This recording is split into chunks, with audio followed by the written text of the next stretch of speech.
Queridos irmãos e irmãs, nesses dias em que, por força de lei e da própria sobrevivência de um homem com mais de 60 anos, eu tenho sentido falta de estar com a igreja. Tenho sentido falta de vê-los olhos nos olhos, de receber os abraços, de receber os sorrisos. Uma das coisas que eu acho muito bom é tem algumas crianças na igreja que quando me veem correm e me abraçam com vontade, né? Tenho sentido falta desse calor que os instrumentos não transmitem, né? Nesse momento eu estou distante, mas um milagre de Deus me permitirá que eu chegue até você, que eu entre dentro da sua casa e que eu te leve apenas a palavra de Deus. Eu não te leve nenhuma outra preocupação de contágio ou de qualquer outra sombra de preocupação. E nestes dias em que a gente tem tido muito tempo para pensar, eu ficava daqui da minha casa dizendo, cada vez que eu passava por um trecho da leitura, eu falava assim, eu podia falar sobre isso com a igreja. E como hoje o Leandro me visitou, eu falei, então é a grande oportunidade, feriado para ele, bênção para nós, né? Eu falei, hoje eu quero falar alguma coisa com a igreja. E ele disse, então, vamos montar a trapezonga aqui, e por isso eu estou chegando aí. Porque Deus moveu as situações, moveu meu coração, gerou o momento e eu quero deixar uma palavra, um recado de Deus que veio no meu coração e que eu quero que chegue ao seu coração. Mateus 17, versículos 1 a 8. A transfiguração. 6 dias depois, tomou Jesus consigo a Pedro e aos irmãos Tiago e João e os levou em particular a um alto monte. E foi transfigurado diante deles. O seu rosto resplandecia como o sol e suas vestes tornaram-se brancas como a luz. E eis que lhes apareceram Moisés e Elias falando com ele. Então disse Pedro a Jesus, Senhor, bom é estarmos aqui. Se queres, farei aqui 3 tendas. Uma será tua, outra para Moisés, outra para Elias. Falava ele ainda, quando uma nuvem luminosa os envolveu, e eis vindo da nuvem uma voz que dizia, esse é meu filho amado, em quem me comprazo, a ele ouvi. Ouvindo-a, os discípulos caíram de bruços, tomados de grande medo. Aproximando-se deles, tocou-lhes Jesus, dizendo, erguei-vos e não temais.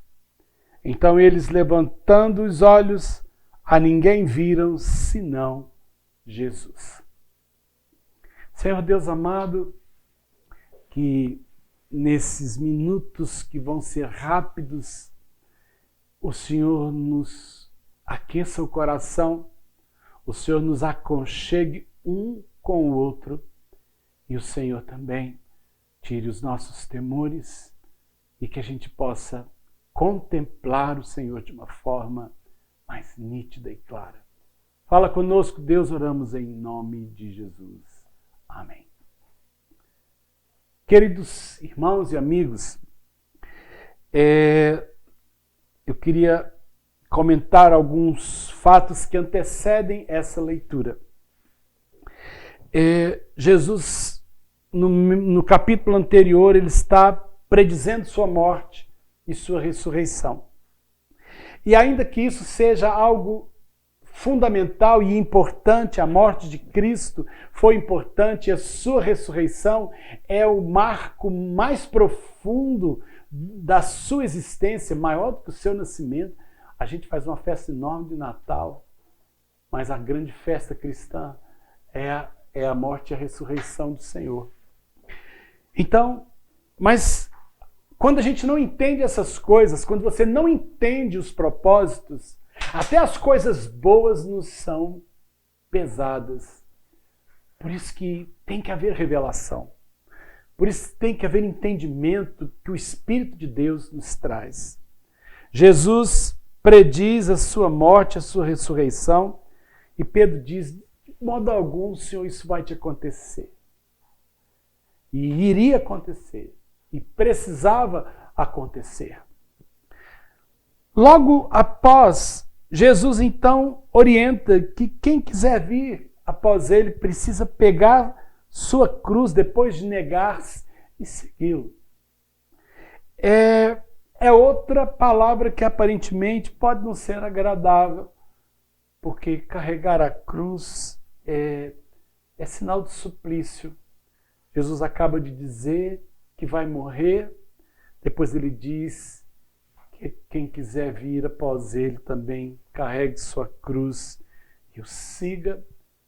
Eu creio que se eu estivesse dando essas palavras de ânimo para você, num dia como hoje, talvez eu não estivesse animando você aos passos seguintes.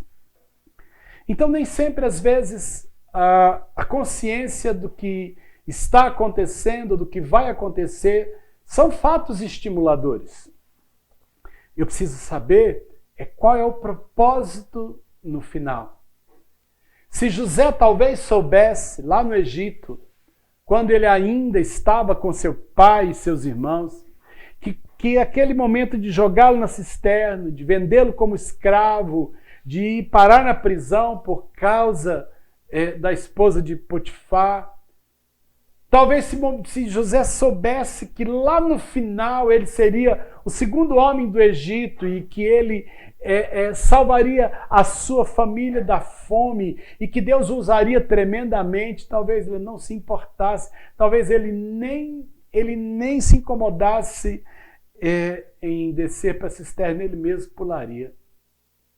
Mas sabe de uma coisa? Eu não sei como é que Deus está construindo a história. Eu não sei como é que Deus vai usar toda essa crise de hoje para construir o grande projeto e o grande momento no futuro. Não sei o que vai acontecer depois que tudo isso passar. O problema é que nós estamos no momento da cisterna. Nós estamos no momento da prisão. Nós estamos no momento da limitação e sem saber como é que a coisa será. E quando você liga a televisão, ali está escrito que já morreu tanta gente lá nos Estados Unidos, morreu tanta gente lá na Itália, morreu tanta gente não sei aonde, está morrendo tanta gente não sei aonde, tem lugar que estão escolhendo quem vai viver, quem vai morrer. Vem o helicóptero, mostra aquele punhado de túmulos abertos em cima da hora. E a gente vai olhando essas coisas. E quando você olha a fundura do poço, ou a frieza da cadeia, você não consegue entender que você será colocado por Deus como o segundo homem no Egito depois de Faraó.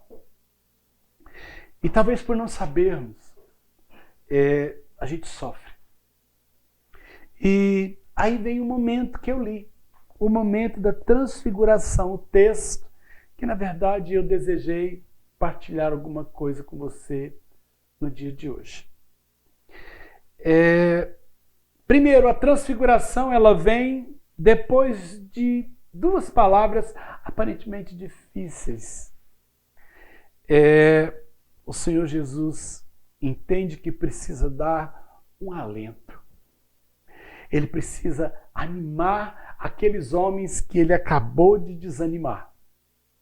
E eu creio que o Senhor Jesus fez isso há 2000 anos atrás e talvez Deus esteja fazendo isso também nesses dias. Eu preciso estar atento.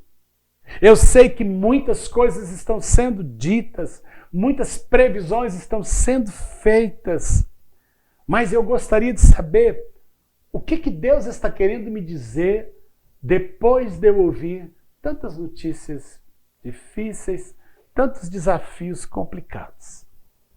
O que será que Deus nos quisesse dizer numa noite como essa, depois que você já ouviu o noticiário, depois que você viu o Jornal Nacional, o Jornal da Band, depois que você viu que já morreu mais tantas pessoas de ontem para hoje e que a curva está subindo não sei aonde, o que será que Deus nos quer dizer depois das notícias ruins? E eu começo dizendo que naquele dia, 6 dias depois, na verdade, Jesus tomou consigo Pedro e os irmãos Tiago e João e os levou em particular a um alto monte. A primeira coisa que me chama a atenção é que esses 3 fazem parte de um grupo de 12. E por que Jesus não chamou os 12? Por que Jesus naquele momento não pega todo o pelotão e diz assim, agora eu quero levar vocês para um retiro? Em primeiro lugar, sabe por quê? Porque apesar de serem 12, os seus discípulos nem todos estavam na mesma frequência. Não estavam todos no mesmo momento. Eu creio que Tiago, Pedro e João não eram protegidos de Jesus, porque senão eu sou obrigado a crer que Jesus fazia acepção de pessoas. A impressão que eu tenho é que aqueles que nesse momento mais estavam sofrendo com as revelações, a esses o Senhor dá uma resposta especial. Em dias como esse, em que tem tanta gente assustada, em que talvez cada um esteja tratando as suas dificuldades de uma maneira diferente. Uns estão buscando no YouTube palavra, estão buscando louvores, estão jejuando, outros estão pendurados na televisão, outros estão olhando pela janela, morrendo de raiva de não poder ir ao shopping, de não poder comer sanduíche caro. Eu não sei como é que cada um está tocando a sua quarentena. Mas uma coisa eu tenho a impressão, e me vem claro, aqueles que estão descansando seu abatimento no Senhor, aqueles que estão, sabe, ligados no que o Senhor, nesse momento, poderia alimentá-los e fortalecê-los. Esses serão levados pelo Senhor a uma experiência profunda nesses dias. Alguns talvez se perguntarem, quando a quarentena acabar, o que foi a coisa mais marcante na sua quarentena? Vai dizer, eu vi 3 séries completas, cada uma com 70 episódios. Foi o máximo que aconteceu nesses dias. Ou talvez alguém diga, não, eu engordei, comi demais.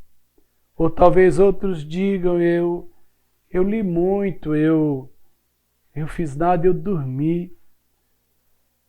Mas eu acho que a nossa atitude diante do que fazer nesses dias, onde buscar, vai produzir o efeito. Jesus não chamou os 12, chamou 3 em particular e os leva a um monte. E nesse monte, o Senhor se transfigura. Diz que o rosto dele resplandeceu como o sol, suas vestes tornaram-se brancas. Então, eles, naquela experiência, eles viram Jesus de uma forma que eles nunca tinham visto ainda. Os montes, em dias de angústia, nos servem para ver Jesus de uma forma diferente, de uma forma especial. É uma oportunidade de eu ver Deus de uma forma como eu nunca vi. E eu estou vivendo dias assim. Numa época em que tem muitos pastores preocupados em reabrir suas igrejas, porque as suas arrecadações caíram. Acho que eles estão mais preocupados em refazer as suas reservas para pagar seus compromissos do que propriamente saber como é que anda o povo. Igrejas que enfatizam muito a oferta mais do que a graça, sem julgá-los. Eu creio que nesses dias estão tendo realmente um tempo de provação. E eu digo a você que nesse tempo leste, nunca viveu situações tão sobrenaturais como agora. Ao mesmo tempo que nunca arrecadamos tão pouco, nunca também estivemos supridos tão profundamente no material e no espiritual. Eu tenho sido surpreendido por Deus. Eu digo que o maná do dia tem caído e na sexta-feira ele vem dobrado. É o tempo que o Senhor nos está permitindo repensarmos o mundo de dentro das nossas casas, revermos valores e olharmos o dia de amanhã, porque a vida continua. Jesus, então, é transfigurado diante deles. Eu não sei exatamente o que foi, mas eles viram Jesus de uma forma glorificada. Ainda apareceram personagens importantes. Aparece Elias e Moisés naquele momento e eles ficam empolgados porque, meu Deus, eu nunca pensei em ver Elias e em ver Moisés e falando com Jesus. E Pedro então fala assim, vamos fazer, é bom estarmos aqui, a gente podia ficar aqui todo o tempo. E ele diz, vamos fazer 3 tendas, uma para Jesus, outra para Elias, outra para Moisés, a gente nem precisa de tenda. Ele não falou 4. E ele não fez uma tenda para eles, a tenda é um sinal de habitação. Falou assim, vamos segurar nossos personagens aqui, vamos ficar aqui tá bom. E aí vem uma nuvem luminosa que envolve tudo aquilo e uma voz que diz, esse é meu filho amado, em quem eu me comprazo, ouçam ele. E diz que os discípulos caíram de bruço, misturando aquela emoção com medo. E aí, quando Jesus os toca, estavam de bruços no chão, eles escutam Jesus dizer, né? Erguei-vos e não precisa ter medo. Então eles se levantam e a ninguém viram, a não ser Jesus, do mesmo jeitinho que eles viram, ou que eles viram Jesus todos os dias, todo o tempo. Esse foi o momento em que o Senhor disse a eles, tem coisas a mais do que isso que vocês têm visto. Tem coisas muito além daquilo que vocês têm percebido no dia a dia. Esse é o dia a dia. Mas eu sou mais do que vocês conhecem. E eu tenho mais do que o que vocês pensam. E eu te desafio nesses dias de quarentena a subir o monte. Suba o monte da busca. Suba o monte da experiência. Suba o monte do jejum. Suba o monte da transfiguração. Conheçam um pouco mais de Jesus. Conheçam um pouco mais da palavra. Experimentem da voz de Deus. Vejam um pouco do sobrenatural, da fé e da graça naquela roupa resplandecente e na presença de Moisés e Elias. Jesus não nos encorajou a fazer cabanas. Sabe por quê? Quarentenas são transitórias. Os montes da transfiguração não é lugar de moradia.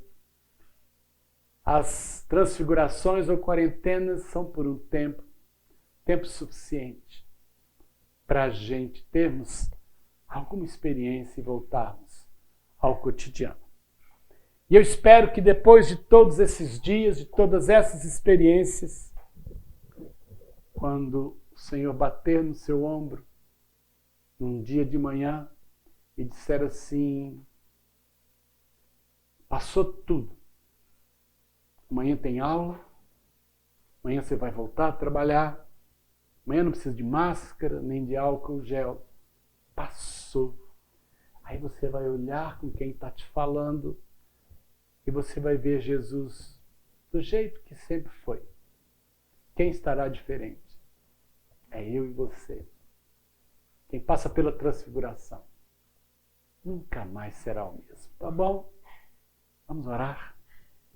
Senhor Deus amado, estamos ainda no meio do tumulto, mas por fé nós declaramos: confiamos em Ti e cremos que no tempo certo, quando misturamos um pouco de encanto e de medo, no tempo certo nós vamos ser alimentados, nós vamos ser acalmados, e quando o Senhor nos tocar e nos abrir os olhos e disser: não temam, vamos caminhar, nós estaremos em paz.